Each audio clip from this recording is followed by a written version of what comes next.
হে high সবাইকে, good afternoon. তো আজ যাবো আমরা পুরী, তো চলো যাওয়া যাক, লেটস গো। এখানে আছে আমাদের ব্যাগ, আমি, বাবা, মা, মাসিমণি এবং আমার বোন যাচ্ছে।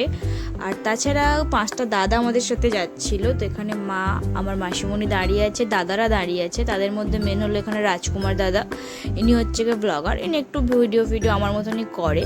তো তারপর এখানে আছে কালু, যে আমাকে বাই করতে এসেছিলো আমাকে দেখে, তো ওকে বাইটাই করে আমি আর আমার বোন আগে আগে যাচ্ছি। তো আমাদের পিছনে সবাই আছে, যে যার মতন সবাই আসছে। তো এখানে আমরা পৌঁছে গেছি। তারপর আমরা আমাদের ব্যাগগুলোকে গাড়িতে তুলে দিলাম।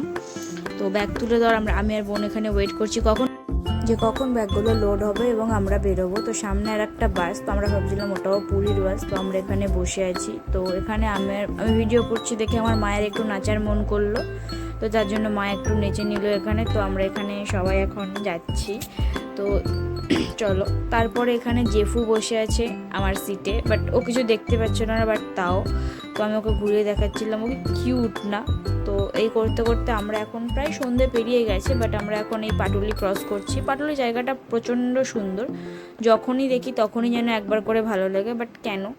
তো এখানে আমরা এখন মা ব্রিজে উঠছিলাম। আজকের কেন কিছু কারণবশত একটা রাস্তা আমাদের বন্ধ ছিল, তো যেটা আমাদের ঘুরে যেতে হতো, তার জন্য আমার টাইমটা অনেকটা বেশি লাগবে। তো এখানে আমার বোন পিছন দিয়ে উঁকি মারছে, কারণ অনেকটা টাইম ও এখনও গাড়িতে বসে আছে, তো সবাই বোর হচ্ছিলাম। তো ঘুরে যাওয়ার জন্য মেন রাস্তা দিয়ে না যাওয়ার ফলে এইটা আমাদের এখন এই ভাঙাচোরা ডোবাওয়ালা রাস্তা দিয়ে এখন যেতে হচ্ছে। রাস্তাটার হাল প্রচণ্ড খারাপ ছিল, কেন বলতে পারবো না। তো এখান দিয়ে যাওয়ার পরে এখানে একটা সুন্দর বাস দাঁড়িয়েছিল, আমাদের জন্য ওয়েট করছিল।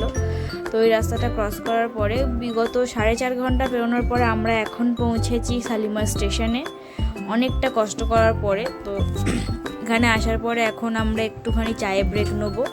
তো সেই জন্য আমরা এখন ব্যাগ ট্যাগ নামিয়ে সবাই চা খেতে চলে গেছিলাম। এখানে সবাই মিলে আমরা চা খাচ্ছিলাম।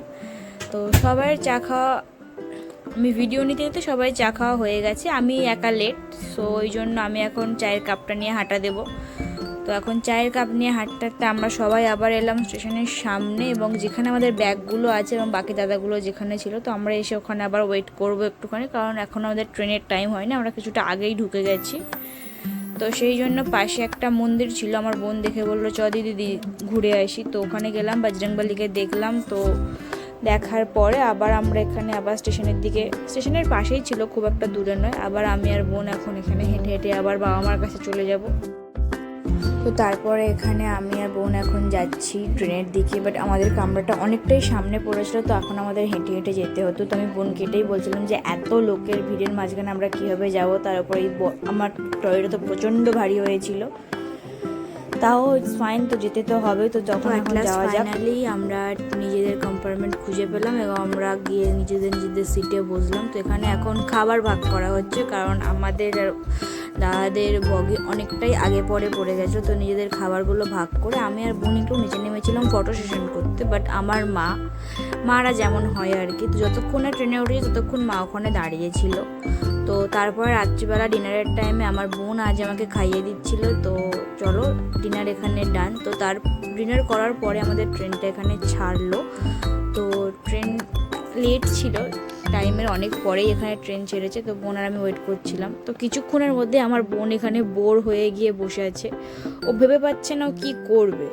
তো অ্যাট লাস্ট তারপর আমাকে ডাকলো। তো আমরা তখন টাইম দেখলাম 1:57। তো তারপরে আমি আর আমার বোন একটু নিজেদেরকে আয়নাতে দেখতে গেছিলাম, আর আয়নাটা প্রচণ্ড নোংরা ছিল। তো দ্যাটস ইট ফর টুডে। তো আজকের জন্য এতক্ষণ রাখলাম। তো টাটা সবাইকে, বাই বাই।